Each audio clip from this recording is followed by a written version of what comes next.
Binge the full week ad-free over at patreon.com/inspireddisorder. What you manifest in your mind, you can bring to reality. What's up, everybody? Welcome to another episode of Swipe Up.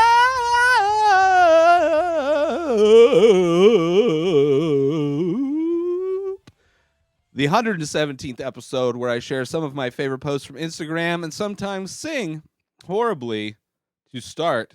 And we shall start with this first piece of information here. The Zodiac Killer's cipher is finally cracked after 51 years.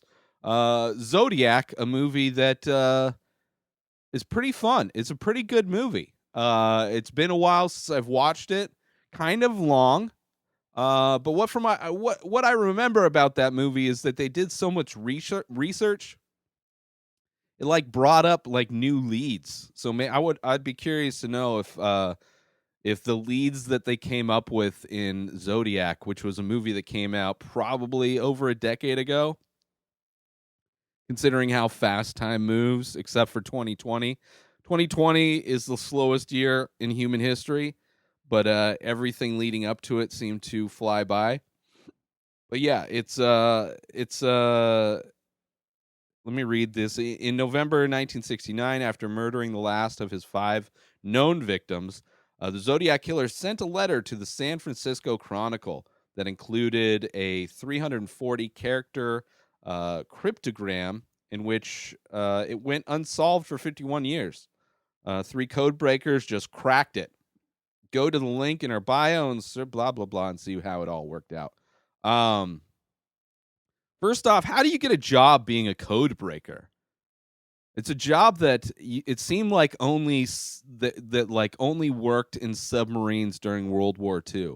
I think my grandpa was actually a code breaker in the Navy, so maybe that's why I think of code breakers. You know, maybe there's code breakers out in the world, right? It seems like code breaker is a job that you'd find in a shitty 90s sci-fi movie like Hackers. You know, it's like, oh, I'm a code breaker, bro. And it's like, you know, Keanu Reeves following the White Rabbit or whatever. I don't know. It's crazy that code breakers exist. Maybe it's just people that play a lot of Sudoku and like crossword puzzles, that this is like, they just kind of work on this also. They're not professional code breakers. They're just amateur code breakers. I don't know. I'm not familiar with the code breaking community, but amazing that they figured it out. And, you know, I have no more information on what it actually means, so you're going to have to go read it yourself. I didn't actually dive into this article, but I think it's interesting. It's a very interesting thing that 51 years after, like, even the Zodiac Killer is getting canceled in 2020. Just cancel culture has just gone too far. Moving on now to something that went too far for Tom Cruise. Somebody on the crew broke COVID restrictions. I don't know if they weren't wearing a mask. I don't know if they went out of the bubble. I don't know if they went to their grandma's house for Thanksgiving. I listened to the audio. I don't know. Maybe I didn't listen to the whole audio thing, but, you know, I listened to him yell at his employees and tell them if they fuck up again that they're fired. Which duh. Aside from like the community of people that think it's a hoax, you know, or, you know, they don't believe in science, you know, clearly Tom Cruise believes in science, and he's like producing the movie, right? So he's got a lot to lose if this, you know, if production gets on hold because somebody contracts the coronavirus. Let me read this quote. "If I see you do it again, you're fucking gone." Tom Cruise was heard yelling at a crew member on the Mission Impossible 7 set for not following COVID-19 safety protocols. Yeah, good on Tom Cruise. It's just like, it's the reason why, like, one of the reasons why things get opened up and then close back down is because so many businesses didn't really give a shit. You know, like you look compared to a business like the UFC, right? Big business, one of the first sports back after the initial lockdown. But they had extremely strict COVID protocols, and they remove every fighter who has themselves or anybody in their camp tested positive. I think they've done an amazing job to evolve how they produce sporting events to maintain safety for their employees. Because all these businesses don't give a shit about their employees. Like, people want restaurants open right now, or like all just like different businesses to stay open. They want businesses to stay open because they like going to restaurants to eat.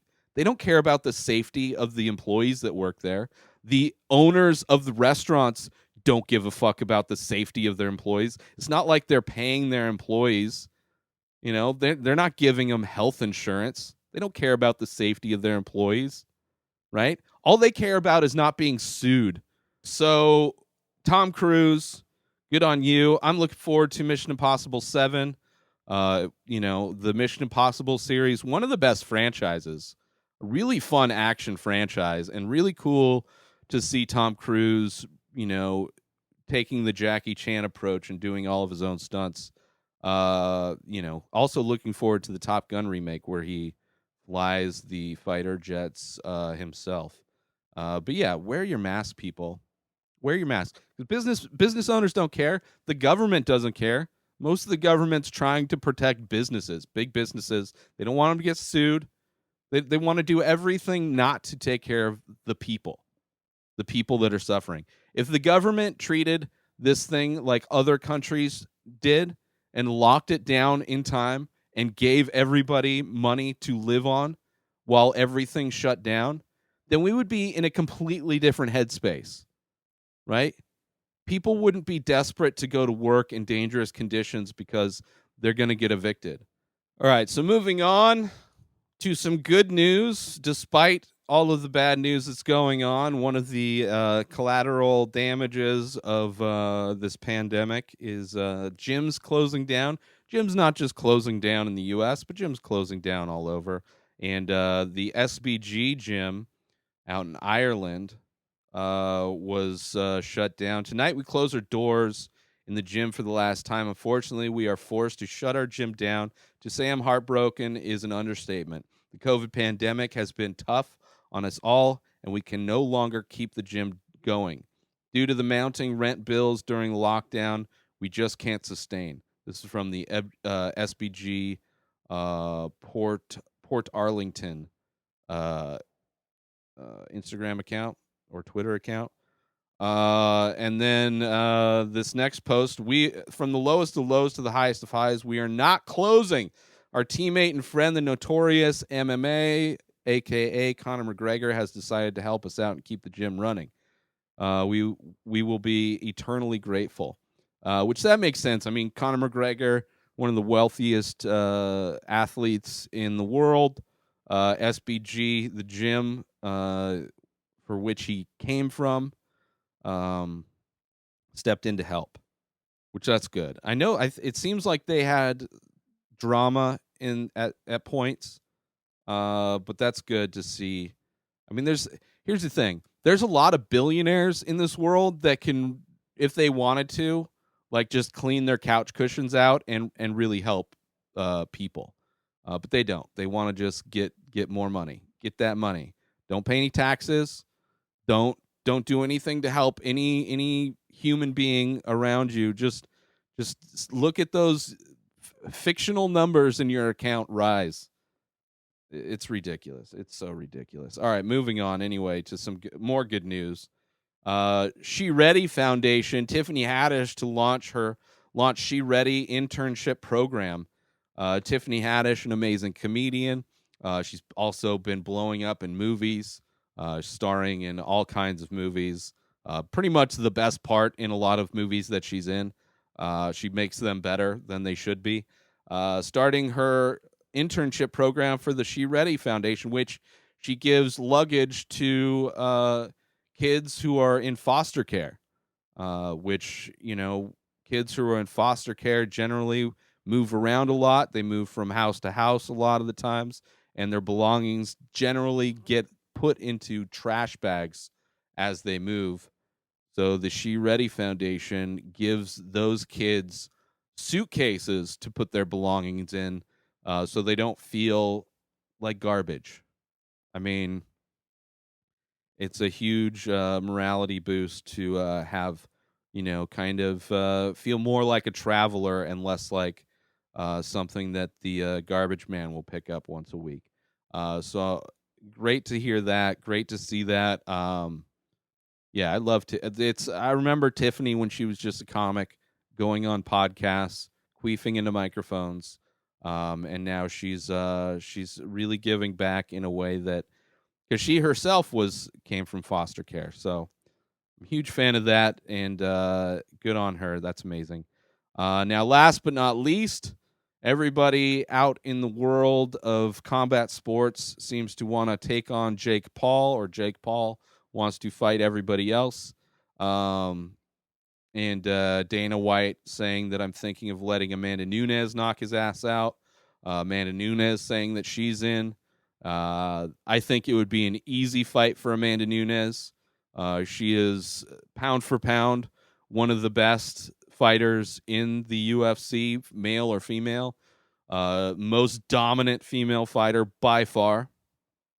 Chris Cyborg potentially an earlier contender for that status, but she knocked her out, the first to knock Chris Cyborg out.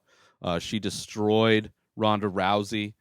She's pretty much destroyed everybody. It's rare that she has a fight where it's happened that she's had close fights. But Jake Paul is a YouTube personality who knocked out like a old NBA player in his last fight. So, him actually fighting somebody that knows what they're doing.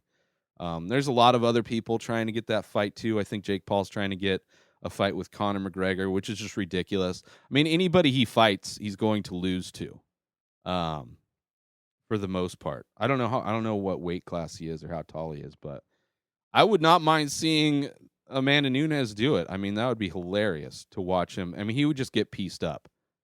Her movement would be too good. She got amazing strikes. She's amazing. I mean, she's a professional fighter.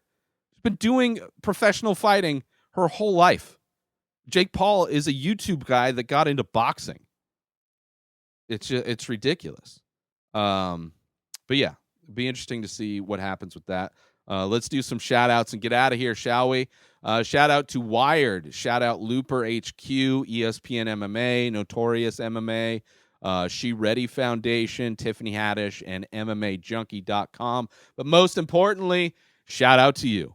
Get yourself 2 free books from Audible when you go through my link, inspireddisorder.com/Audible. That's 2 free books when you sign up. Cancel anytime. If you stay with the service, you get a free book every month. They also have available Audible originals, guided wellness programs, news, and so much more. Sign up now to get your 2 free audio books through my link, inspireddisorder.com/Audible. New episodes of The Ray Taylor Show come out every single day. Subscribe on IGTV, YouTube, and everywhere else podcasts are found. Binge the full week ad-free over at patreon.com/inspireddisorder.